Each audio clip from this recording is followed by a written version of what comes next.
Good morning, student. Today we will discuss the chapter 6 water resources. As you know, water is very important for us. Water is life. Without water, we cannot settle. We cannot live on the earth surface. So it is very important for the human beings, animals, plant, vegetation. So you can say the water is life. Do you think that what exists today will continue be so? क्या आप सोचते हैं कि जो आज का चलता रहेगा बीस of our future is going to be different in some respect?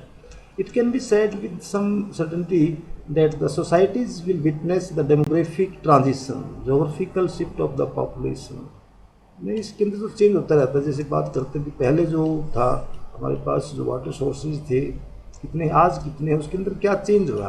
आजकल हम देखते हैं कि हमारा जो ड्यू टू द अर्बनाइजेशन के कारण जो वाटर है वो ज़्यादा यूज़ करते हैं, और मेथड ऑफ एग्रीकल्चर, हमारे जो एग्रीकल्चर के मेथड है वो भी चेंज होगी। उसमें हम लगातार 2 या 3 फसल लेते हैं, तो उसमें इस प्रकार की क्रॉप्स उगाई जाती है जिसमें जो वाटर की रिक्वायरमेंट है बहुत ज़्यादा है।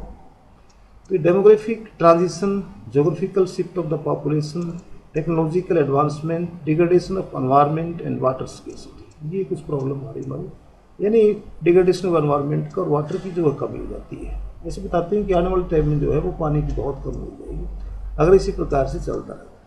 तो water scarcity is possible to pose the greatest challenge on account of its the increased demand coupled with the shrinking supplies due to the overutilization and pollution।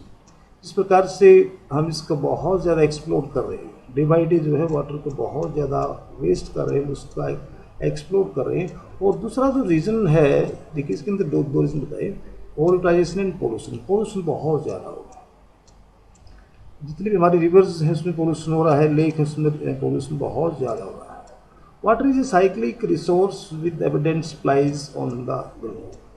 देखते हैं अगर जितना भी वाटर है वो उसकी फॉर्म चेंज हो जाती है बच्चों, और उसका प्लेस चेंज हो जाता है, यानी साइक्लिक के कारण इसका एक साइकिल चलता रहता है। फिर भी जो है हम देखते हैं कि पानी की बहुत कमी है।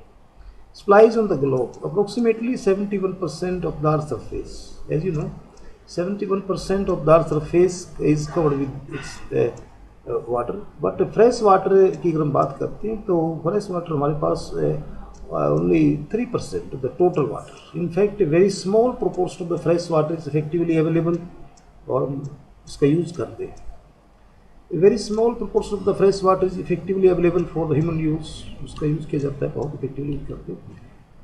The availability of fresh water varies over space and time। कई बार हम देखते हैं कि ये समय के साथ और टाइम के साथ जो है वो चेंज हो जाता है, यानी स्थान और समय उसमें काफ़ी वेरिएशन था। There is a lot of variation in space and time. हम देखते हैं कई बार जैसे रेनी सीजन है आजकल, तो कई जगह फ्लड आ रही है, बहुत ज़्यादा फ्लड एरिया है, तो उसमें झगड़े होते हैं आपस में। कई बार जब ड्राई सीजन होता है तो उसमें पानी की कमी हो जाती है, त्राही हो जाती है। The tension and dispute on the sharing and control of the scarce resource, इस प्रकार से इसमें जो टेंशन है, तनाव हो जाता है, आपस में झगड़े हो जाते हैं। इस प्रकार से पानी को लेकर के कई बार बहुत ज़्यादा झगड़ा हो जाता है। कई बार गाँवों के अंदर या जिन एरियाज में पानी की कमी है तो वहाँ पर कई बार फ्लड आती है, फ्लड के कारण होता है, कई बार पानी की कमी के कारण होता है, दोनों प्रकार के झगड़े हो जाते हैं। तो scarce resource are becoming contested issues among the countries. तो इस प्रकार से ये बहुत सी हमारे जो समुदाय हैं, रीजन है, एरिया है, स्टेट, उसके अंदर एक बड़ा एक डिस्प्यूट हो जाता है इस प्रकार से आपस में। जैसे कावेरी वाटर डिस्प्यूट था, देख सकते हैं यहाँ कावेरी वाटर डिस्प्यूट है। हरियाणा पंजाब का भी एक वाटर डिस्प्यूट है जिसमें SYL का मुद्दा है, सतलुज यमुना लिंक है। The assessment, efficient use and conservation of water therefore became necessary to ensure the development.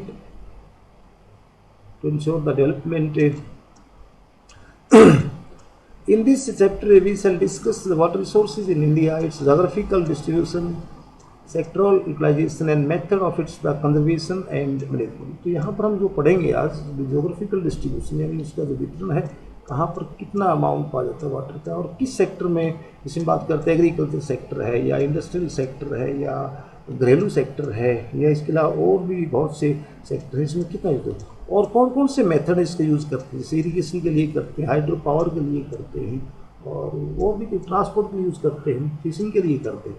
और उसका किस प्रकार से हम कंजर्वेशन करते हैं, क्या हम उसका कंजर्वेशन करते हैं, मैनेजमेंट इस प्रकार की कोई व्यवस्था है नियम।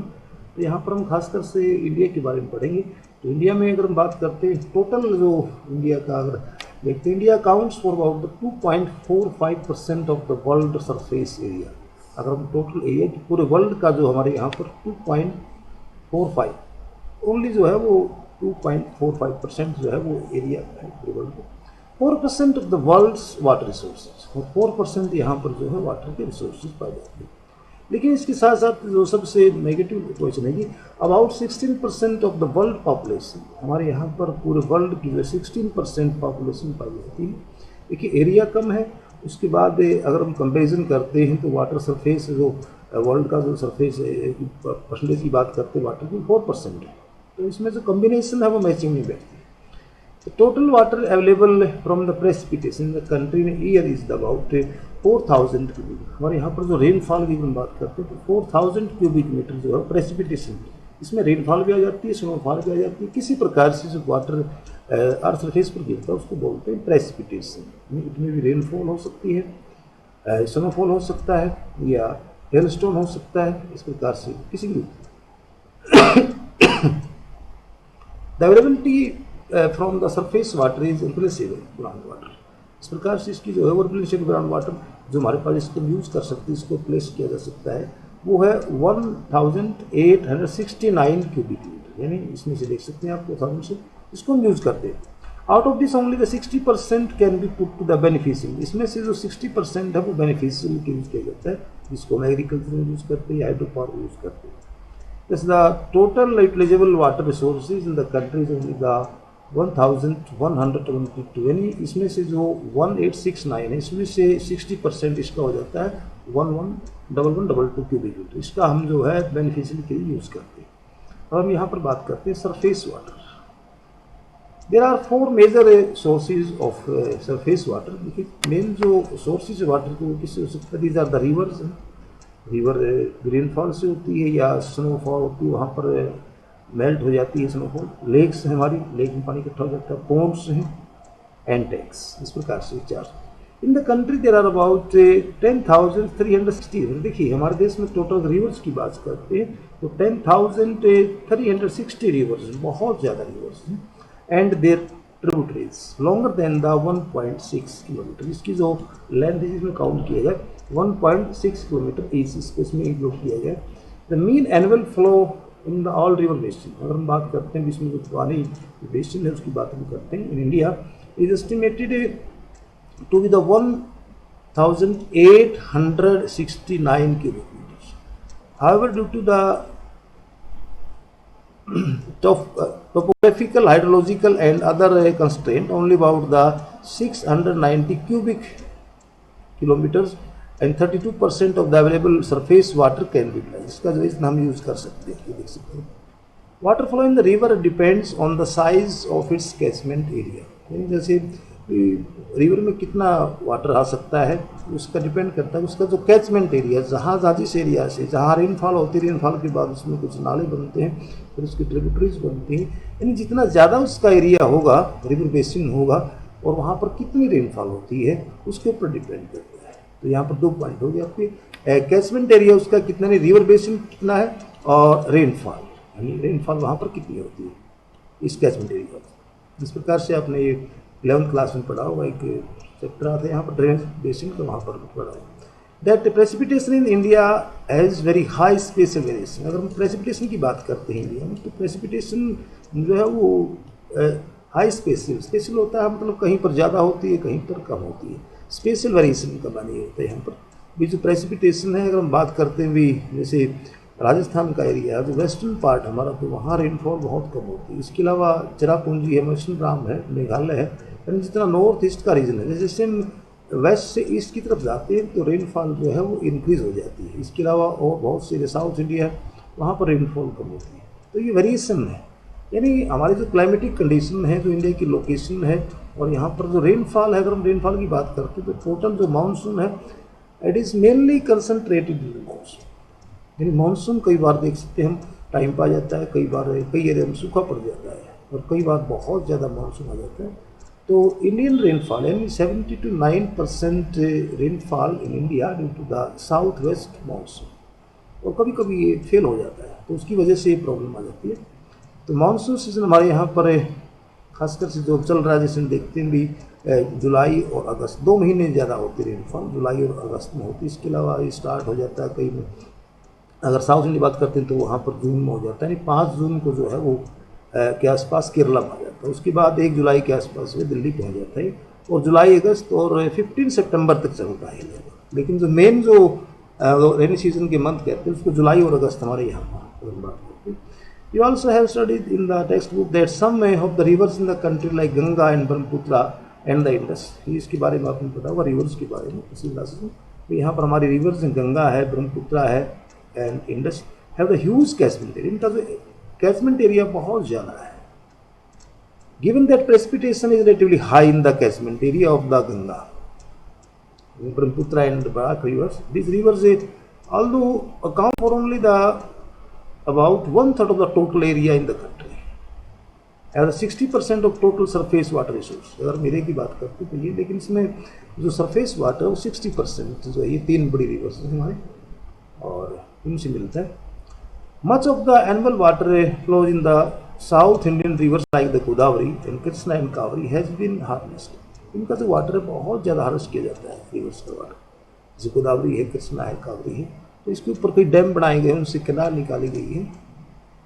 But it is yet to be the done in the Brahmaputra and Ganga basin. हमारे यहाँ पर जो ब्रह्मपुत्रा रिवर से गंगा बेसिन का वाटर भी इतना ज़्यादा यूज़ नहीं होता है, इससे भी कैनाल तो निकाली गई है, लेकिन जैसे साउथ इंडियन रिवर्स जैसे नर्मदा भी है और गोदावरी है, कृष्णा है, कावरी है, तो इनका जो महानदी है, इनका जो वाटर है वो ज़्यादा यूज़ करते हैं कंपेरेटिवली जो गंगा और ब्रह्मपुत्रा से।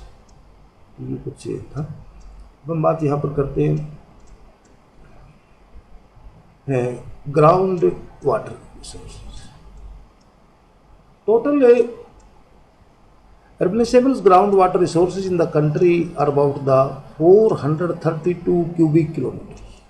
टोटल जो ग्राउंड वाटर, अंडरग्राउंड वाटर की बात करते हैं यहाँ पर, इसको हम यूटिलाइज कर सकते हैं, वो है 432 क्यूबिक मीटर। ठीक है, क्यूबिक किलोमीटर क्या होता है? क्यूब में जो वाटर स्टैंड हम खड़ा कर देते हैं तो उसका जो लेवल होता है जैसे 1 मीटर का, तो उसमें उसका एरिया इस प्रकार से मापते हैं इसको। The level of the ground waterization is relatively high in the river basin lying in the north western regions. जो नॉर्थ वेस्टर्न रीजन है हमारे, इसमें जो है इसका ज़्यादा यूज होता है। नॉर्थ वेस्ट में, नॉर्थ वेस्ट की बात हम करते हैं तो हमारा ये हरियाणा, पंजाब, राजस्थान, ये कुछ एरिया आता है, वेस्टर्न यूपी आ जाती है। The ground water utilisation is very high in the states of Punjab, Haryana, Rajasthan और तमिलनाडु। ये 4 स्टेट है यहाँ पर इसका ज़्यादा यूज होता है। पंजाब की और हरियाणा की बात करते हैं तो यहाँ पर देखिए आने वाले समय में कुछ एरिया ऐसा जो डार्क जोन में चला गया। डार्क जोन क्या होता है? जहाँ पर वाटर टेबल जो है बहुत नीचे चला गया। पहले यहाँ पर आज से अगर मैं 40 साल पहले की बात करते हैं तो वाटर टेबल बहुत हाई था, लेकिन लगातार हम इसका एक्सप्लोर कर रहे हैं, यूज़ कर रहे हैं, क्योंकि यहाँ पर एक्चुअली रेनफॉल ज़्यादा नहीं होती है हरियाणा, पंजाब और वेस्टर्न यूपी में। उसकी तुलना में हमारे यहाँ पर राइस की क्रॉप्स उगाई जाती है और राइस में जो है वाटर का यूज़ बहुत ज़्यादा है। तो यही कारण है पंजाब, हरियाणा, राजस्थान और तमिलनाडु में यहाँ पर जो है रेनफॉल कम होती है और उसकी तुलना में उसका एक्सप्लोर ज़्यादा होता है। एक्चुअली जो ग्राउंड वाटर है वो रेनफॉल को प्रेडिक्ट करता है। अगर वहाँ पर रेनफॉल ज़्यादा होती है तभी जो है वाटर पर्कुलेशन करके नीचे जाएगा। State like Chhattisgarh, Orissa, Kerala etcetera which lies the only small, क्योंकि ये जो स्टेट है छत्तीसगढ़, उड़ीसा, केरला, यहाँ पर कम होता है। इसके अलावा कुछ स्टेट है जहाँ पर मॉडरेटली होता है, यानी बीच में आ जाते हैं। स्टेट लाइक गुजरात है, उत्तर प्रदेश का देखिए यहाँ पर उत्तर प्रदेश का जो वेस्टर्न यूपी वहाँ पर ज़्यादा यूज होता है इसका, लेकिन जो बाकी जो उत्तर प्रदेश में Bihar, Tripura and Maharashtra utilising their ground water sources at moderate rate. यहाँ पर थोड़ा सा मॉडरेट रेट है। इन स्टेट्स के नाम आप याद रखिए। मैक्सिमम कहाँ होता है? पंजाब, हरियाणा, राजस्थान, तमिलनाडु। उसके बाद जो सबसे कम होता है वो छत्तीसगढ़, उड़ीसा और केरला। तो इनको अंडरलाइन में इसलिए दिखा रहा हूँ आपको। इसके अलावा जो मॉडरेट होता है वो गुजरात है, उत्तर प्रदेश, बिहार, त्रिपुरा एंड महाराष्ट्र। इस प्रकार से the demands for the water would need the supplies, उसकी सप्लाई के ऊपर डिपेंड करती है। डिमांड बढ़ गई तो सप्लाई भी बढ़ानी पड़ेगी। And such situation will be determinated to development and can cause the social upheaval of the district. इस प्रकार से तो कई बार डिमांड ज़्यादा होती, सप्लाई नहीं हो पाती, उसके कारण झगड़े हो जाते हैं, डिस्टर्बेंस सोशल हमारा जो उसमें कुछ प्रॉब्लम आ जाती है, ऊपर आ जाता है प्रॉब्लम के ऊपर, तो इस प्रकार के झगड़े जो है वो पाए जाते हैं। नेक्स्ट हम बात करते हैं यहाँ पर लेगून एंड बैकवाटर्स। ये India has a vast coast line. India की जो कोस्ट लाइन है वो देख सकते हैं मोर देन 7,075 के आसपास है, 7585 किलोमीटर। And the coast is very indented. Some states में आइडेंटिड होता है कटी फटी, यानी वो स्मूथ नहीं है, आइडेंटिड है, कहीं से टेढ़ी मेढ़ी है। Due to this number of lagoon and lakes have form. इसके कारण वहाँ पर लेगून बन जाते हैं, झीलें बन जाती हैं। लेगून होता है जो एक लैंड फॉर्म होती है, वैसे तो made by the sea wave के द्वारा बनती है, सी वेव टकराती है और उसके बाद वहाँ से जो मटेरियल है, जो जैसे कोस्ट टकराती है, तो कोस्ट टकराने के बाद वो फिर जमा कर देती है, तो कोस्ट और उसके बीच में जहाँ पर वो सेडिमेंट जमा होते एक झील बन जाती है, लेगून बन जाता है। जैसे उड़ीसा में है, हमारे यहाँ पर उड़ीसा में, आंध्र प्रदेश में, तमिलनाडु, चिलिका लेक है, और भी कई प्रकार इस प्रकार की लेक बन जाती है। The states like Kerala, Orissa and West Bengal have the vast surface water resources in these lagoons and lakes. Although water is generally brackish, हालांकि इनका जो पानी है वो खारा होता है, in these water bodies it is used for the fishing and the irrigation. इसका जो पानी यूज कर सकते हैं फिशिंग के लिए, हम फिशिंग ज़्यादा होती है कोस्टल एरिया में, और इरीगेशन भी करते हैं। Certain varieties of the paddy, यहाँ पर कुछ विशेष प्रकार की जो धान की फसल है, जो चावल की फसल है वो उगाती है, और कोकोनट हो जाता है, खासकर से जो केरला की हम बात करते हैं, केरला है, उड़ीसा, यहाँ पर इस प्रकार से। उसके बाद हम बात करते हैं वाटर डिमांड एंड प्लेजेशन। देखिए वाटर की डिमांड कितने उसका हम किस प्रकार से, India has traditionally been an agriculture economy. हमारी जो इकोनॉमी है वो एग्रीकल्चर के ऊपर डिपेंड करती है, नो डाउट। मोस्टली जो population they are engaged in the agriculture, और एग्रीकल्चर डिपेंड करती है, आज की जो एग्रीकल्चर डिपेंड करती है इरीगेशन के ऊपर या रेनफॉल के ऊपर। अगर रेनफॉल नहीं होती तो फिर इरीगेशन की आवश्यकता होती है। इरीगेशन के जो मीन्स ऑफ इरीगेशन है, कैनाल इरीगेशन है, ट्यूबवेल इरीगेशन है, वेल्स है, टैंक है, इस प्रकार से these are the means of irrigation. तो about 2/3 of its the population have been dependent on agriculture. Hence, development of irrigation to increase agricultural production has been assigned a very high priority in the 5-year plans and multi-purpose river valley projects like the Bhakra Nangal। अब इसमें देखिए आज़ादी के बाद जब देश में जो है अनाज बहुत कम पैदा होता था, यानी पर एकड़ जो प्रोडक्शन था बहुत ही कम था, क्योंकि इरिगेशन की फैसिलिटी नहीं थी, ना ही किसानों को ज्ञान था। इस प्रकार से सरकार ने इसके ऊपर जोर दिया, जो पंचवर्षीय चलाई उसमें मल्टीपर्पज़ वैली प्रोजेक्ट चलाए। इसमें बाघड़ा नंगल डैम है, हीराकुंड डैम है, दामोदर वैली प्रोजेक्ट है, तो इसमें दोनों चीज़ बनाई गई। यानी उसके साथ साथ अगर हम मल्टीपर्पज़ वैलीज की बात करते हैं तो इसमें बहुत चीज़ें आ जाती है, इरीगेशन भी होता है, उससे एफोरेस्टेशन भी होता है, फिशिंग भी होता है, नेविगेशन भी होता है, हाइड्रो पावर भी होता है, और भी कई प्रकार की जो है इसके साथ साथ इसके कुछ ये फ़ायदे कुछ नुकसान भी होते हैं। जहाँ पर इसको बढ़ा जाता है तो वहाँ से लोग डिस्प्लेसमेंट हो जाते हैं और कई वाटर बॉर्न डिजीज हो जाती है। तो देखिए जो मल्टीपर्पज़ वैली प्रोजेक्ट है उसके दोनों ही वो नेगेटिव है, कुछ पॉजिटिव है। कुल मिलाकर के इस तरह से प्रोग्राम चलाए गए। Have been taken up in the fact India water demand at present is dominated by the irrigation needs. Irrigation भी ज़्यादा यहाँ पर इसमें एक फिगर आपकी बुक में है तो उसमें नहीं दिया गया, उसमें एक पाई डायग्राम दिए गए भी कितना वाटर जो है वो किस उसमें यूज़ करती है। Agriculture counts for most of the surface and ground water. अगर सरफेस वाटर की बात करते हैं, जैसे कैनाल इरीगेशन है या ट्यूबवेल इरीगेशन है, तो उसमें ज़्यादा जो है किया जाता है। It is account for the 89% of the surface water. In surface water उसका 89% जो एग्रीकल्चर यूज करते हैं, and 92% of the ground water utilisation, और 92% जो है इसका वो उसमें किया जाता है। देखिए 89, ये 89 है और ये 92% of ground water utilisation. While the share of the industrial sector is limited. Industrial sector में जो है 2% of the surface water and 5% of the, तो डेटा हमारे पास ये है, इस प्रकार का डेटा आपको 89% of the surface water use होता है एग्रीकल्चर में, और 92% जो है ये ग्राउंड वाटर, क्योंकि इंडस्ट्रियल सेक्टर में जो है आपका जो सरफेस वाटर 2% है और जो ग्राउंड वाटर है 5%। The share of the domestic sector, अगर हम डोमेस्टिक घरेलू जिसमें जैसे मैं बात करते हैं अर्बन एरियाज के अंदर आपकी जो लाइफ होती है उसमें 9% surface water utilization as compared to the groundwater. The share of the agriculture sector in the total water utilization is much higher than the sector. क्योंकि ऐसा कारण क्या है? क्योंकि जो एग्रीकल्चर है वो डिपेंड करती है इरीगेशन के ऊपर, और इरीगेशन के बगैर जो है काम चलता नहीं। आजकल हमारा जो क्रॉपिंग पैटर्न है वो कुछ अलग होगा, इसके कारण जो है यानी हम एक प्रकार के क्रॉप्स उगाते हैं जिसमें कि बहुत ज़्यादा वाटर की रिक्वायरमेंट होती है।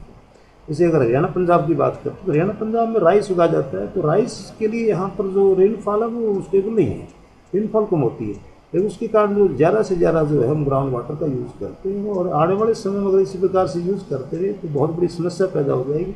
इसके लिए सरकार टाइम टू टाइम किसानों को अवेयर भी करती है, भाई आप जो है इसकी वजह और कोई क्रॉप्स उगाइए, लेकिन बात नहीं बनती, एक लाख से हो जाता है। However, in future with the development, the share of the industrial and the domestic sector in economy is likely to increase. आने वाले समय में अगर बात करते हैं ज़्यादा इंडस्ट्रियलाइजेशन हो रहा है और अर्बनाइजेशन हो रहा है, तो उसके कारण इंडस्ट्रियल में और डोमेस्टिक सेक्टर में जो है वाटर की डिमांड बढ़ेगी। आज से अगर हम बात करें आने वाले टाइम में, क्योंकि हमने जैसे पहले पढ़ा था कि ड्यू टू द अर्बनाइजेशन लोग जो गाँव से शहरों की तरफ आ रहे हैं, और शहरों का जो लाइफ स्टाइल है जो अर्बन एरियाज में है उसमें बहुत ज़्यादा पानी की रिक्वायरमेंट होती है, इसको वेस्ट भी करती है, तो ये एक प्रॉब्लम है कुछ ध्यान से दें।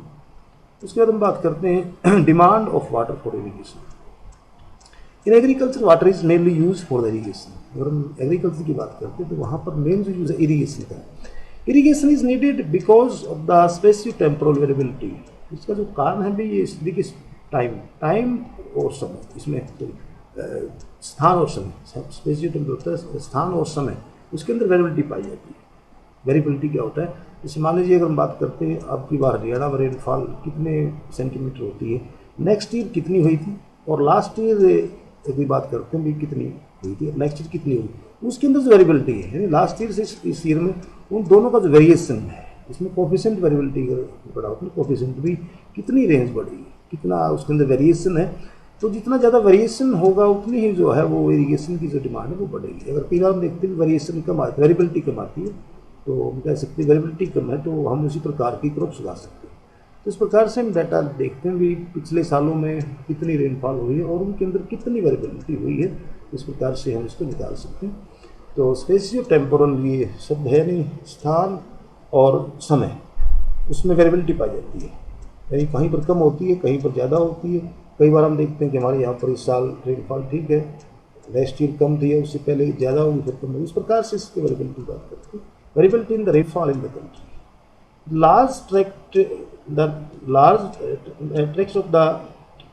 Tracts of the countries are the deficient in rainfall. अगर बात करते हैं बहुत सा इस प्रकार का ट्रैक्ट है हमारे यहाँ पर एरिया है, लार्ज एरिया है, उसकी बात करते हैं जिसमें रेनफॉल की बहुत कम, deficient in rainfall and drought prone. जैसे बात करते हैं मध्य प्रदेश का एरिया, महाराष्ट्र का कुछ एरिया है, राजस्थान का। हालांकि पिछले कुछ सालों में देखते हैं थोड़ा उल्टा हुआ है, पिछले कई सालों से 5-6 सालों से मैं देख रहा हूँ कि रेनफॉल जो राजस्थान में बहुत ज़्यादा हो रही है, राजस्थान में जो फल रही है, जबकि हरियाणा पंजाब है उसमें कम हो रही है, और जो साउथ इंडिया वहाँ पर भी कम हो रही है। तो ये थोड़ा सा चेंज है इसके अंदर। इसका जो चेंज है वो अपर एयर जो सर्कुलेशन है, जो अपर एयर सर्कुलेशन हमारा उसकी वजह से हो जाती है, उसमें कई बार कुछ इस प्रकार की घटना होती है जिसकी वजह से रेनफॉल ज़्यादा होती है। इस प्रकार से जो अपर एयर सर्कुलेशन है उसकी वजह से ये प्रॉब्लम है, उसमें चेंज हो जाता है। हालांकि राजस्थान में रेनफॉल जो है वो बहुत कम है, लेकिन पिछले कुछ सालों से जो वहाँ पर फ्लड आ रही है, फ्लड की प्रॉब्लम आ रही है। North western India and Deccan plateau constitute such areas, जितने मैं आपको बता दीजिए नॉर्थ वेस्टर्न इंडिया इसमें हरियाणा है, पंजाब, राजस्थान और Deccan plateau. Winter and summer season are more or less dry outpost. अगर हम बात करते हैं विंटर एंड समर सीजन जो है उसमें ज़्यादा रेनफॉल है, लेकिन कभी कभी हम देखते हैं कि क्लाइमेट में चेंज आ रहा है। हमारे हरियाणा में भी कई बार अब की बार जैसे बात करें सर्दियों में तो रेनफॉल जो होती रही बीच बीच में, तो कई बार इस प्रकार की एनवायरमेंटल प्रॉब्लम है पॉल्यूशन के कारण। Winter and summer season are more or less dry in most part of the country, hence it is difficult to practise the agriculture. इस प्रकार से जो वेरिएशन ज़्यादा हो जाता है, कहीं रेनफॉल जो है कहीं ज़्यादा है कहीं कम है, it is difficult to practise the agriculture without the assured irrigation. अगर हम देखिए यहाँ पर अगर हमारे पास इरीगेशन की फैसिलिटी नहीं है, इस और अगर हमारे पास जैसे बात करते हैं ड्राई सीजन में इरीगेशन की फैसिलिटी नहीं है तो वहाँ पर हम खेती नहीं कर सकते। Even in the area of the ample rainfall, जहाँ पर देखिए जो कुछ एरिया है जहाँ पर बहुत ज़्यादा रेनफॉल होती है, जैसे वेस्ट बंगाल है, बिहार है, ब्रेक्स इन मानसून और it's the failure creates dry spells. कई बार मानसून के अंदर जो है ब्रेक्स आ जाता है, रेनफॉल होगी उसके बाद बीच में रेनफॉल, उसको बोलते हैं ब्रेक्स इन द मानसून, और it's the failure create the dry spell हो जाता है, तो उसके कारण जो एग्रीकल्चर है वो बिल्कुल डिटरमिनेटरी हो जाती है, यानी दूषित के अंदर खराब हो जाती है और विनाशकारी से भी खराब हो जाती है। Water need for the certain crops also make irrigation necessary. For instance the water requirement of the rice, अगर हम बात करते हैं कुछ क्रॉप्स इसके अंदर बहुत ज़्यादा पानी, राइस जैसे शुगर केन है, जूट है, इस प्रकार की क्रॉप्स। तो आपको बता दें जैसे हरियाणा पंजाब में राइस उगाते हैं तो यहाँ पर राइस के लिए जो है वो सफिशिएंट रेनफॉल नहीं है, very high which can be met only the through irrigation. इस प्रकार से इरीगेशन जहाँ फैसिलिटी होगी वहाँ पर भी कर सकते। Provision of irrigation makes the multiple cropping possible. अगर हमारे पास देखिए इरीगेशन का प्रावधान है, इरीगेशन की फैसिलिटी, तो हम मल्टीपल क्रॉपिंग कई क्रॉप्स उगा सकते हैं। It has also been found that the irrigated lands have higher agricultural productivity। और उसके साथ इतना नहीं कि कई क्रॉप्स उगाते हैं, साथ साथ में जो पर एकड़ जो प्रोडक्टिविटी है वो भी बहुत ज़्यादा हो सकती है देन द अनइरीगेटेड लैंड्स। जहाँ पर इरीगेशन की फैसिलिटी नहीं उसकी तुलना में वो जिन एरियाज में इरीगेशन की फैसिलिटी बात करते हैं, हरियाणा पंजाब वेस्टर्न यूपी, तो यहाँ पर इरीगेशन की फैसिलिटी थी, इसके कारण यहाँ पर एकड़ जो प्रोडक्शन है वो बहुत ज़्यादा होता है, जबकि जो बाकी जो स्टेट है अगर हम बात करते हैं तो उनकी तुलना में हमारे यहाँ पर जो पर एकड़ प्रोडक्शन है वो बहुत ज़्यादा होता है। उसको और भी कई कारण है, जैसे ग्रीन रेवोल्यूशन आई तो उसमें किसान यहाँ का हुए। Further the high yielding variety of crops, इसके अलावा हम जो हाई यील्डिंग वैरायटी आजकल अच्छे चलने बीज आ रहे हैं जिसमें उसमें ज़्यादा जो है वो मॉइस्चर की आवश्यकता होती है, पानी की आवश्यकता होती है। Crops need regular moisture supply, उसमें लगातार जैसे सब्जियाँ उगाते हैं, मान लीजिए राइस उगाते हैं, उसमें लगातार जो है पानी की सप्लाई ज़्यादा होती है, which is made possible only by A developed irrigation system. तो हरियाणा पंजाब है, वेस्टर्न यूपी, यहाँ पर ट्यूबवेल इरीगेशन बहुत ज़्यादा, कैनाल इरीगेशन भी है, कैनाल इरीगेशन और ट्यूबवेल दोनों ही यहाँ पर हैं, लेकिन ज़्यादातर हम इसमें जो है वो ट्यूबवेल जब भी लाइट आती है उसमें तो उसके द्वारा हम पानी लगा देते हैं। In fact this is why that green revolution stage, इसलिए यहाँ पर जो है ग्रीन रेवोल्यूशन आपको बताया, ग्रीन रेवोल्यूशन की जो स्ट्रेटजी है of agriculture development in the country has largely been successful in Punjab. इसके कारण यहाँ पर जो ग्रीन रेवोल्यूशन है वो सक्सेस हुई due to the irrigation facility. Punjab Haryana western, आपको बता दें पंजाब हरियाणा वेस्टर्न यूपी में जो है इस प्रकार की, in Punjab Haryana and western UP more than 85% of their net sown area. अगर हम बात यहाँ करते हैं नेट सोन एरिया क्या होता है, जैसे नेट सोन एरिया होता भी टोटल हम जो हमारे पास जो लैंड है उसमें से हम कितनी बार जो है वो क्रॉप्स उगाते हैं उसको बोलते हैं नेट सोन। भी जैसे एक साल में मान लीजिए किसी के पास 10 एकड़ है तो उसमें से 10 एकड़ में से उसमें कितने एकड़ फसल होती है ओवरऑल पूरे हरियाणा की बात हम करते हैं। तो कई स्टेट है जहाँ पर नेट सोन एरिया, जैसे राजस्थान की बात करते हैं या और कुछ, वहाँ पर नेट सोन एरिया कम है। तो यहाँ पर नेट सोन एरिया जो है ज़्यादा इसलिए क्योंकि यहाँ इरीगेशन की फैसिलिटी ज़्यादा से ज़्यादा जो एरिया है उसके ऊपर फसल हो जाती है, इसके कारण तो इरीगेशन की तो more than 85% of their net sown area is under irrigation. ये अंडर इरीगेशन तो हुआ जाता है उसमें से 85% irrigation area. Wheat and rice are grown mainly with help of irrigation. अगर हम बात करते हैं वीट और राइस हुआ जाता है हरियाणा पंजाब और वेस्टर्न यूपी में, और सबसे ज़्यादा उत्पादन ही हो गया पंजाब है, Haryana western. Wheat and rice are grown mainly with the help of the irrigation in these states. Of the total net irrigated area, 76.1% in Punjab and 51.3% in Haryana are irrigated through the wells and tubewells। ये देखिए यहाँ पर मैंने कहा था कि 76.1% जो total irrigated area है उसका जो 76% है वो ट्यूबवेल्स के द्वारा, ट्यूबवेल जो कह सकते हैं पंजाब में, और 51.3% जो है वो हरियाणा का जो एरिया है, जो हमारा ये साइड का एरिया है जो नॉर्थ हरियाणा सेंट्रल हरियाणा यहाँ पर ज़्यादा होती है। इसके बाद साउथ हरियाणा में जो है इस प्रकार की इरीगेशन कम होती है। यहाँ पर जो है वो जैसे महेंद्रगढ़ है, रेवाड़ी है, नारनौल है, भिवानी है, ये जो एरिया आपका तो वहाँ पर ये फैसिलिटी जो है वो कम है, कैनाल इरीगेशन वहाँ पर ज़्यादा है। Haryana irrigated through the wells and tubes. This shows that this state utilize the large proportion of the ground. इसका मतलब कि यहाँ पर जो बहुत बड़े अनुपात में जो है ग्राउंड वाटर का यूज किया जाता है, ground water potential which has resulted in ground water depletion, और जिसके कारण जो है वो मैंने आपको बताया था कि ग्राउंड वाटर है जो हमारा वो कमी आ रही है, उसका जो लेवल है वो डे बाई डे नीचे जा रहा है, और बहुत से एरियाज में तो बहुत कम चला गया, इसको डार्क जोन में। अगर हरियाणा की बात करते हैं तो हमारा जो डिस्ट्रिक्ट है तो क्षेत्र की बात करते हैं तो इसमें बहुत से एरियाज पे हुआ है, और भी कई एरियाज है। अब की बार सरकार ने बिल्कुल बैन लगा था कि आप राइस नहीं उगाएगी तो कुछ डिस्ट्रिक्ट के अंदर डार्क जोन, लेकिन फिर दोबारा जो है उनको परमिशन दे दी है, किसान जो आंदोलन कर देते हैं, तो ये वजह अवेयरनेस की कमी है। तो पंजाब में भी यही हालत है, हरियाणा में यही हालत है।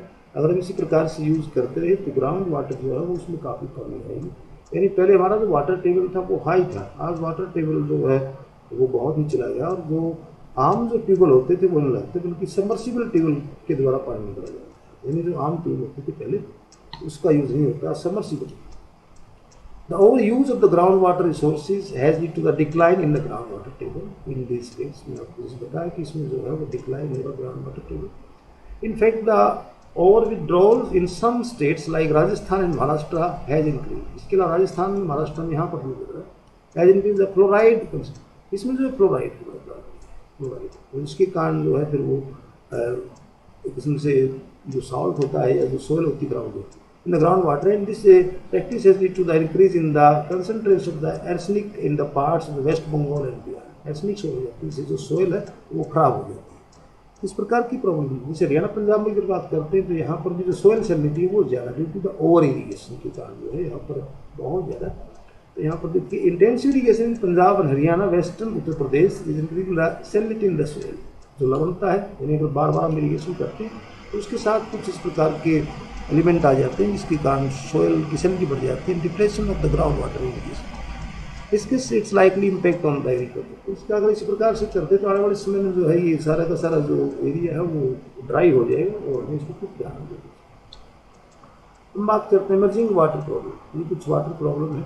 The per capita availability of the water is dwindling day by day due to the increase in the population. The available water resources are also getting the polluted with industrial agriculture and the domestic effluents, and this in turn is further limiting the availability of renewable water. तो ये कुछ problem है, इसको हम बाद में करेंगे। तो आज जो हमने आपको बताया है उसके बारे में थोड़ा दोबारा ये मैप देखिए, थोड़ा सा मैप को देख सकते हैं अभी। देखिए वेस्ट फ्लोइंग रिवर्स, इसमें रिवर्स इसमें देख सकते हैं अभी। ये जो एरिया आपका कुछ रिवर है, ये साबरमती बेसिन है, ये देखिए ये जो एरिया वेस्ट की तरफ है, और ये नर्मदा जो है नर्मदा वेस्ट की तरफ है ताप्ती के प्रकार से। इसके अलावा ये जो रिवर आप देख रहे हैं जैसे ये सारे के सारे ईस्ट की तरफ है। रिवर्स के बारे में आपने पढ़ा होगा कुछ सीधा से। तो ये इंडस बेसिन रिवर है, और ये यहाँ पर देखते गंगा बेसिन रिवर है इस प्रकार से, और ये ब्रह्मपुत्र बेसिन। यानी इसमें दिखाया गया कि सरफेस वाटर कहाँ था। इसके अलावा साउथ इंडियन देखिए आप, ये महानदी है, ये निकलती है मध्य प्रदेश से, उस प्रकार से गोदावरी जो है महाराष्ट्र नासिक से निकलती है, और इस प्रकार से कृष्णा देख सकते हैं आपको ये कर्नाटक से, ये कावेरी है, और ये कृष्णा जो है वो महाराष्ट्र निकलती है, और कावेरी जो है ये निकलती है कर्नाटक से। कर्नाटक का और कावेरी का आपस में वाटर डिस्प्यूट होता है। यहाँ पर west flowing rivers group two river south of Tapi जैसे देखते हैं, पर east flowing rivers between the Mahanadi and Pennar. East flowing river group two river between the Pennar and the Karnataka. इसके बीच में जैसे कि सारा का सारा जो है सरफेस वाटर सीजनल रिवर है, क्योंकि जो हिमालयन रिवर है ये सारी की सारी मोस्टली जो है वो टर्मिनल रिवर है, यानी सारा साल जो यहाँ पर पानी चलता रहता है। तो ये कुछ रिवर बेसिन के बारे में दिखा है। तो इसकी अगर कोई लेटेस्ट जानकारी आपको मिलती है कहीं से भी मिल सकती है, तो मैंने आपको बताया भी वाटर रिसोर्सेज क्या होते हैं, सरफेस वाटर क्या होता है, ग्राउंड वाटर क्या होता है, उनके बीच में दोनों का डिफरेंस क्या है, भी वाटर की डिमांड कितनी है, यूटिलाइजेशन कितना है हमारा, और वाटर फॉर इरीगेशन के लिए कहाँ पर किस स्टेट में कितना यूज़ होता है और किस प्रकार से उसको यूज़ करते हैं, और कौन कौन सी प्रॉब्लम आ रही है उसके लिए। आगे जो नेक्स्ट पार्ट होगा आपका पार्ट 2 में हम आपको ये पढ़ाएंगे डेफिनेशन ऑफ वाटर क्वालिटी और उसके वाटर कंजर्वेशन एंड मैनेजमेंट का एरिया, ये कुछ दिखाएगा किस प्रकार से हम उसको कंजर्वेशन करते हैं। तो नेक्स्ट जो आपका टॉपिक होगा इसी का पार्ट 2 होगा, और उसको डिस्कस करेंगे। इसमें कोई डाउट हो आपको तो आप बता सकते हैं मेरे को किसी से भी। इसके साथ साथ आप इसके कुछ नोट्स बना लीजिए और पीछे इसके जो क्वेश्चन दिए गए हैं उसमें भी प्रैक्टिस कीजिए। प्रैक्टिस करते रहिए, आप टेस्ट आप कर ही नहीं सकते, तो मेरा आपसे रिक्वेस्ट है कि आप इसमें जो है प्रैक्टिस करते हैं। तो इसके साथ ही आपका जो खत्म होता है।